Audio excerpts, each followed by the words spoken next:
If you've ever told yourself, I'll be good tomorrow, while you're halfway through a bag of chips, a sleeve of cookies, or a pint of ice cream at 10 p.m., you're not alone. But here's the truth. Nighttime eating is not about willpower. It's about how your brain, your body, and your emotions are working together. And I'm going to show you exactly how to break the cycle. Hi, I'm Kim Hines, your emotional eating coach. I help midlife women finally feel in control with food, especially during menopause, without going back on another diet. Nighttime eating is one of the most common struggles for my clients, and I have even had to deal with it also. Today, I'm going to break down why it happens, the emotional and physical triggers behind it, and give you a 3-step plan so you can start tonight to start feeling in control after dinner. Why does nighttime eating happen? Why are you snacking and getting into the pantry after dinner? The first thing is a dopamine hit. Our brains naturally have lower feel good chemicals in the evening, and it makes food so appealing to bring our energy level up. Blood sugar crashes can be happening. If you don't eat enough during the day, your body's going to push you towards those quick carbs and the sweets. We know that that's where the energy comes from. You might be going through a lot of hormonal shifts. If you're a woman in your 40s, 50s, 60s, cortisol can stay high from stress. You could be having changes in your estrogen and progesterone, and all of these affect your hunger hormones, which are ghrelin and leptin. So here are some emotional reasons why you're eating later at night. You want some decompression after a long day. Food can become a reward for making it. It's your comfort. Sometimes we might be lonely or bored in the evening. We have time to sit with our thoughts. Eating fills that space and distracts us from uncomfortable feelings. And a lot of times there's some stress carryover. If you've been holding it together, keeping things in all day long, then food becomes that release, that sugar, those carbs. It becomes the release from everything that you've been carrying, those burdens all day long. You train your brain that after dinner, it equals snack time. You're watching TV, you're scrolling on your phone, maybe you're having a glass of wine, and that all adds up to, hey, it'd be a great time to have something to eat. But here's the thing, willpower does not work. We're not doing diets because restriction is not working either. Remember, at night, your mental energy is depleted.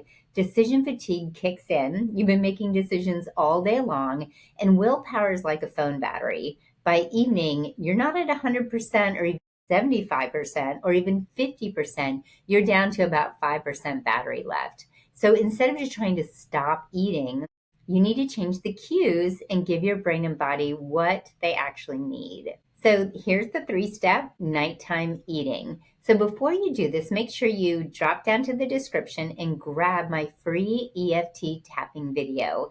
This is another strategy to help you stop emotional eating at night or anytime. So your first step is to front load your day.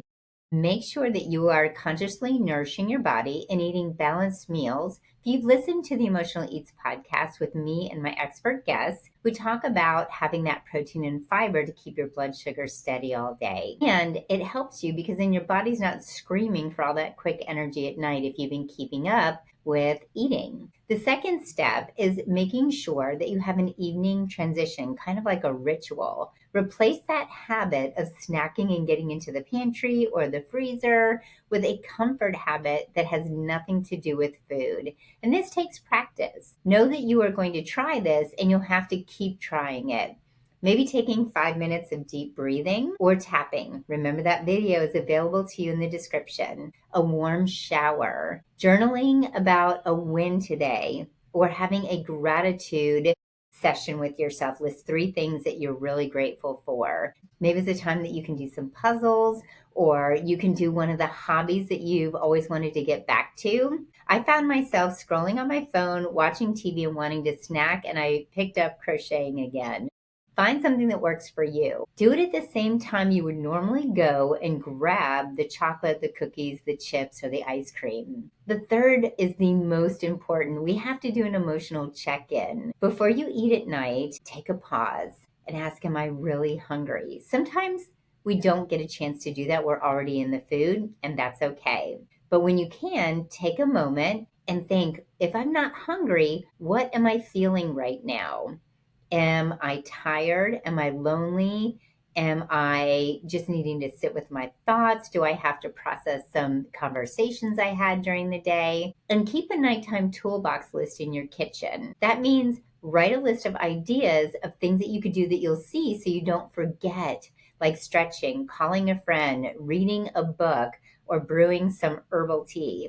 So here's the encouragement that I want to leave with you. This is not about eating at night as much as it is about taking care of you and your needs. It's about having the tools to know when it's emotional, when it's physical, and how to choose what serves you best. I do have a video that will share with you the difference between emotional eating and physical hunger. If you do eat at night, it's not a failure. You didn't mess up. Just give yourself grace and be an observer. Don't be critical with yourself, be curious.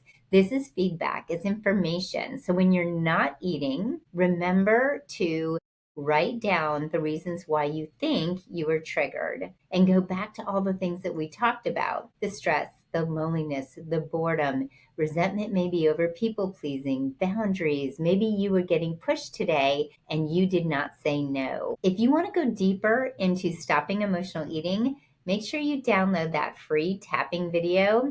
It helps you stop emotional eating, especially after work, but it can be used anytime and it helps bring down your nervous system. The link is in the top of the description. And if you want to dig even deeper and you're ready for some community, join our Emotional Eats community. It's community coaching. We work on all of this together.